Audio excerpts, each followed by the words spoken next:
बाराबंकी में मौत का संगठित कारोबार, झोला छाप अस्पताल, नशीली दवाओं का नेटवर्क और सिस्टम की चुप्पी।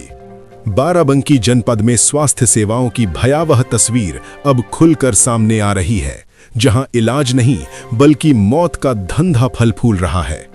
प्रदेश में योगी आदित्यनाथ सरकार भले ही राम राज्य और जीरो टॉलरेंस का दावा कर रही हो, लेकिन जमीनी सच्चाई ये है कि आम नागरिक की जान झोला छाप अस्पतालों, अवैध क्लिनिकों और नशीली दवाओं के गठजोड़ के बीच फंसी हुई है।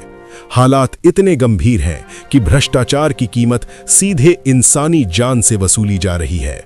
हाल ही में बाराबंकी के कोठी क्षेत्र स्थित दामोदर औषधालय का मामला सोशल मीडिया पर आग की तरह फैला, जहां आरोप है कि YouTube वीडियो देखकर की गई सर्जरी में एक मरीज की मौत हो गई।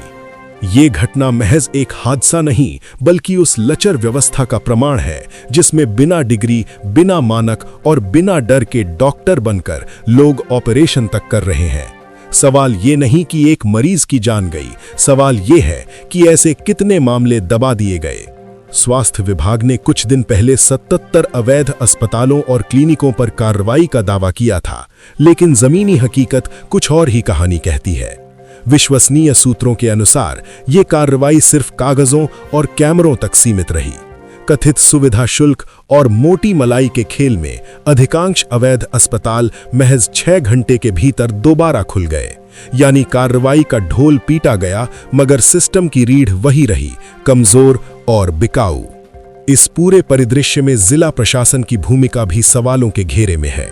जहां एक ओर शशांक त्रिपाठी शिकायतों पर त्वरित संज्ञान लेने के लिए जाने जाते हैं, वहीं दूसरी ओर जिन अधिकारियों को जांच सौंपी जाती है, उन्हीं पर शिकायतों को कमाई का जरिया बनाने के आरोप लग रहे हैं। यदि समय रहते इन अधिकारियों की निष्पक्ष जांच नहीं हुई तो स्वास्थ्य तंत्र पूरी तरह माफिया तंत्र में तब्दील हो सकता है। यदि आप या आपके आसपास कोई अवैध अस्पताल, झोला छाप डॉक्टर या नशीली दवाओं की अवैध बिक्री का शिकार हो रहा है, तो चुप ना रहें, सबूतों के साथ अपनी आवाज उठाइए, क्योंकि आज की खामोशी कल किसी और की जान ले सकती है। इन्हीं गंभीर परिस्थितियों को देखते हुए भारतीय किसान मजदूर यूनियन दशहरी ने जिला प्रशासन का ध्यान आकृष्ट किया है। संगठन ने जिलाधिकारी को संबोधित ज्ञापन अतिरिक्त मजिस्ट्रेट को सौंपकर जनपद में संचालित अवैध अस्पतालों और नशीली दवाओं के खुले कारोबार पर तत्काल और कठोर कार्रवाई की मांग की है।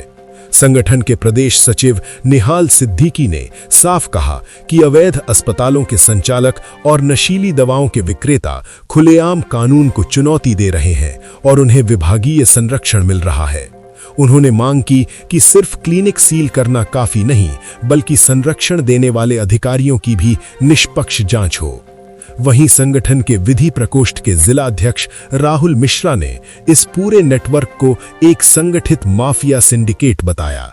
उनके अनुसार ये गिरोह वर्षों से सक्रिय है और कुछ भ्रष्ट अधिकारियों की शह पर फल फूल रहा है।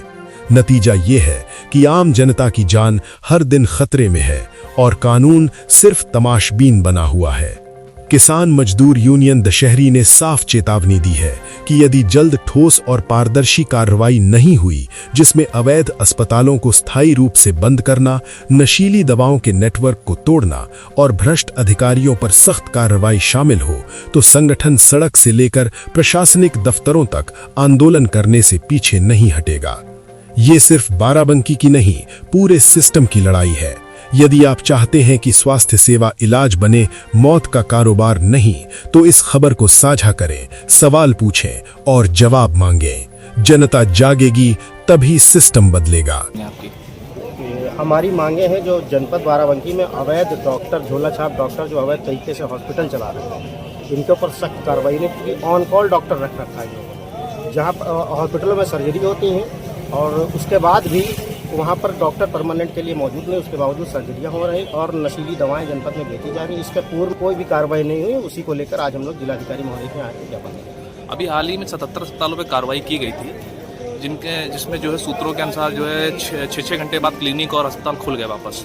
तो ऐसी कार्रवाई आप मांग रहे हैं कि या प्रशासन द्वारा कुछ? प्रशासन ने कहा कि हमें ठोस कार्रवाई चाहिए। जो 78 अस्पताल सीज किए गए थे, अगर वो गलत नहीं थे तो सीज क्यों किए गए? और अगर वो सही थे तो सीज क्यों किए गए और गलत थे तो खोले क्यों? क्योंकि यहाँ पर एक बहुत बड़ा सवाल उठता है अधिकारियों पर जिन्होंने सीज किया। अगर वो सही थे तो उनको सीज नहीं करना चाहिए था, और सीज किया है तो फिर खोला क्यों गया? जांच अधिकारियों पर भी जांच होनी चाहिए। जी, हमने इस ज्ञापन के माध्यम से ये बोला है कि जो भी अधिकारी इसकी जांच करें उनकी भी जांच करें। ऑन कॉल डॉक्टर रहते हैं। अभी आश्वासन क्या दिया है आपने? अभी आश्वासन दिया है अतिरिक्त मजिस्ट्रेट साहब ने कि इस पर जांच चली, इस पर कठोर कार्रवाई करी जाएगी, और 7 दिनों के भीतर अगर इस पर कठोर कार्रवाई नहीं हुई तो हम लोग अपने कानूनी दायरे में रह के, जो हमारा संगठन का है मसला, हम इस पर धरना पीआई की एक बहुत बड़ी कार्रवाई हुई थी बाराबंकी जिले में। जो जिला अध्यक्ष है मेडिसिन फार्मा, उनके ऊपर भी उनको भी गिरफ्तार किया गया था नकली दवाइयों और नशीली दवाइयों को लेकर। ऐसे में जिले का हाल बद से बदतर है जी। तो इस पर कहीं ना कहीं जिलाधिकारी को संज्ञान लेना चाहिए। हाँ, इस पे लेना चाहिए और सीएमओ साहब को भी लेना चाहिए। अगर ये नहीं करते हैं तो मैं ये भी करता हूँ, क्योंकि आपने कई देखा होगा, क्योंकि हमारे कई अधिकारी देखिए आपने देखा होगा, जिलाधिकारी महोदय तो कार्य कर रहे हैं, उनके नीचे वाले कार्य नहीं कर रहे हैं। ये हम कहना भी चाहते हैं खुल के ही, और आपके कैमरा के समझ बोल रहे हैं। क्योंकि अगर कहीं नहीं, या तो फिर एक काम कर लिया था ना, सरकार ये क्यों नहीं करती कि अधिकारियों की जाँच हो। अगर अधिकारियों की सीबीआई से जाँच कराती है, आय व्यय का ब्यौरा, कहीं ना कहीं शिकायतों आय व्यय का ब्यौरा करा लेना सरकार, फिर दूध का दूध और पानी का पानी हो जाएगा। जैसे हम वकील भाई हैं, हम लोग तो खुला कहते हैं कि आइए हमारी जांच करिए, क्योंकि एक अधिवक्ता दिन भर टीन के नीचे बैठ के दिन भर रोड पे चल के मेहनत करता है। कभी इन्होंने सरकार ने सोचा कि अधिवक्ता हित में क्या प्रोटेक्शन एक्ट नहीं लागू हुआ हमारा आज तक? क्यों नहीं किया?